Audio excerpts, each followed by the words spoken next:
Ready for occupancy, complete finish bungalow house dito sa 13 Martires, Cavite. Ang kagandahan yan, alam nyo ba, naka-promo dito dahil 110,000 lang ang record down payment. Pwede na natin i-process ang move-in nyo dito sa complete finish turnover bungalow house dito sa Cavite. Tara, sabay-sabay tayo mag-house tour mga future home buyers.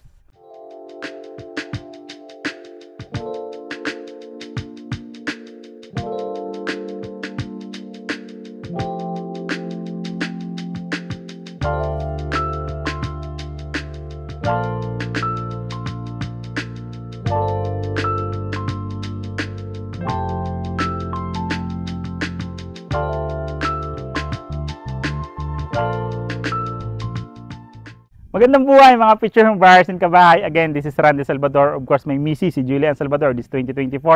Kami pa rin po ang susi at tulay patungo sa pangarap yung bahay. So yung mga future home buyers and kabahay, tama po ang narinig nyo. 110,000 lang ang record down payment dahil naka-promo tayong 50% sa down payment.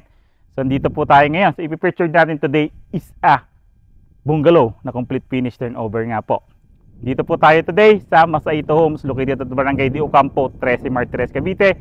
So ipipicture natin today is a Gabriel model na may lot area siya na 55 square meter. In the floor area niya naman po is 31 square meter. May 2 bedrooms, 1 toilet and bath, car garage. Of course, tingnan nyo naman.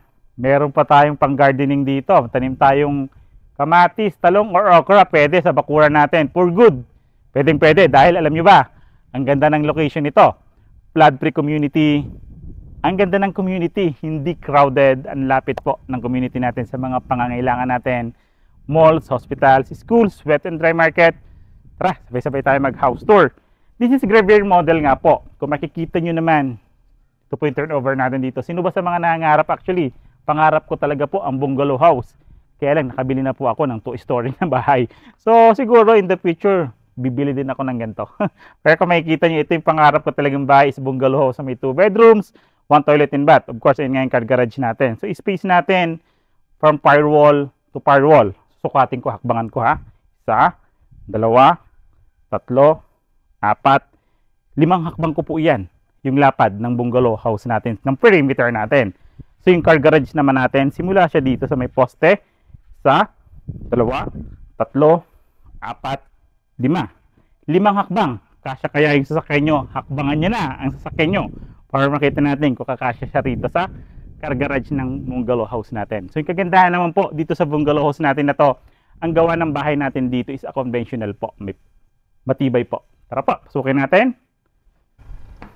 Welcome to Gabriel model nga po. Ito yung actual turnover mismo po na unit. Tanggalin lang po natin furniture. So ang kagandahan dito, dahil complete finish turnover na nga, like for example, OFW, or retirement natin, gusto natin mag-for good rito, complete turnover na po ito. Wala na tayong ipapagawa dahil may tiles na po tayong 60 by 60 na granite tiles, di ba? Ang ganda nito sa mga naghahanap po namin OFW buyers, home buyer, so nagpaplano po mag-invest ng property. Naghahanap po ng for good nyo na community, pwede po ito kasi flood-free community po ito. So may peace of mind kayo kahit umuulan ng malakas, hindi po ito babahain. Kung gusto nyo rin po ng preskong lugar, pwede rin po ito. Mahangin po, upland po ito. Tsaka like for example, for senior citizens natin mag-i-stay dito, okay po siya. Kasi when in terms of emergencies, mga hospital natin, public and private, malapit lang din po. Yung wet and dry market natin, pamilihang bayan natin, malapit lang din po.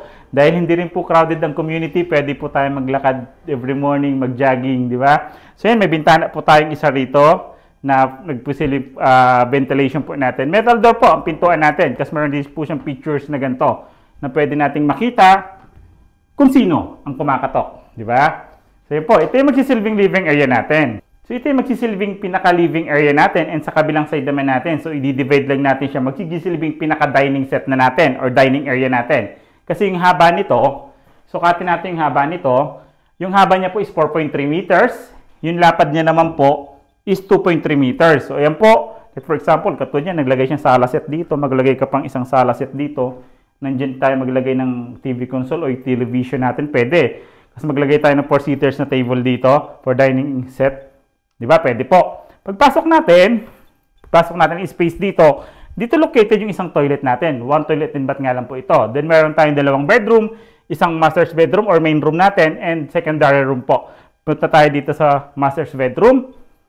Ito naman yung pinaka-master's bedroom natin or main room po natin. Di ba? Kung nakikita nyo, naka-double size bed po yung nakalagay. So, ito yung kagandahan kasi pag bungalow house po, di ba? Katulad senior citizens for good or like for example, lagi tayo naiihi sa gabi, di ba? Hindi na siya ang hirap akyat baba pa tayo sa hagdanan. So, maganda po ito. Kasi di ba, ang baba pa po, 100,000 lang ang down payment. So, yan po, sukatin natin yung lapad niya. Yung lapad niya po is 2.9 meters po. Equivalent na sa 3 meters. Yung lapad niya naman po is 2.5 meters. Di ba? Ang lapad. So, dyan, makikita nyo na rin kung pwede nyo siyang lagyan ng kung ano pa dito. Dito, pwede tayo naglagay ng cabinet natin para sa atin dito sa master's bedroom. Second room, pintuan po pala natin is solid wood. Ay, common wood po. So, this is our second bedroom po. Dito sa second bedroom natin, single bed. Like for example, maglalagay tayo. Dito yung guest room po natin. Pwede po. Kasi meron pa tayong space. Diba lawak? Bihira ganitong bungalow na si Mrs. sumasagot. Oo daw. Malawak po daw talaga. Diba? Kung makikita yung sukat niya, 2.8 meters yung haba. Yung lapad niya naman po is 2.3 meters. Then meron din po siyang sariling bintana niya. Nakakasingaw din tong bedroom na to. Diba? Proceed tayo for our proceed tayo sa ating toilet and bath. Ito naman yung toilet and bath natin. So, complete din po siya during the turnover. Yung accessories natin sa toilet, andito na rin po siya during the turnover. Yung lapad niya po is 1.3 meters. Yung haba niya naman po is 1.5 meters. May ventilation din po siya rito ng bintana. Then, complete accessories nga po siya. Plastic PVC type naman yung pintuan natin. Of course, the hamba. May outlet na ba tayo rito?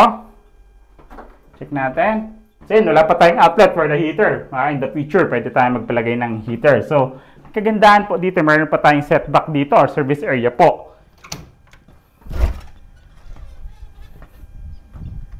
So, dito yung ating service area or pinaka-kitchen area natin. Kasi dito located yung kitchen countertop natin, di ba? Yung space natin dito, ito pa po yan. So, kung makikita nyo kung dito sa tinatayuan ko yung firewall is 1.6 meters po yan. Yung pwede pa nating space na service area rito. Kitchen countertop, of course, may outlet na po tayo rito. Weatherproof outlet na rin yan. Then, naka-ready na rin po yung faucet natin. Ceramic tiles yung turnover, stainless sink. Diba? Winner. Ngayon, available po ito through bank in-house financing. Pag-usapan po natin yung presyo. Tara po. Ang ganda ng Gabriel model na bungalow house dito sa Trece Martires, Cavite. Diba mga future home buyers? Available nga po ito through bank financing, in-house financing. Pwede po siya. Kagandahan nga niyan, ready for occupancy, naka 50% nga po yung down payment natin. Kaya kung nagmamadali kayo lumipat, gusto nyo ma-process agad yung move-in, pwede nyo i-cash out agad yung down payment natin dito. Di ba mga future home buyers? So yung price natin, so yung ilalagay ko nga po siya rito sa side, yung computation natin para mas madali nyo po siyang maintindihan and makita kung pasok ba sa budget natin si Gabriel Model Bungalow House. From total contract price, reservation, down payment, monthly down payment, monthly amortizations, of course, the record income. Nandiyan po siya lahat. Di ba? Pasok ba sa budget mo? Kung pasok sa budget mo, dito naman po yung contact numbers namin. Viber and WhatsApp. Also, mga social media accounts namin. Nasa description naman po siya in the comment po. And again, kung ngayon pa lang po kayo napapadalaw sa aming YouTube channel, like, subscribe, pindutin nyo rin po yung bell button para updated kayo sa mga bagong videos namin. Katulad nito. Again, I'm Randy Salvador. May Mrs. si Julian Salvador. This 2024 kami pa rin po ang susi at tulay patungo sa pangarap niyong bahay. Bye!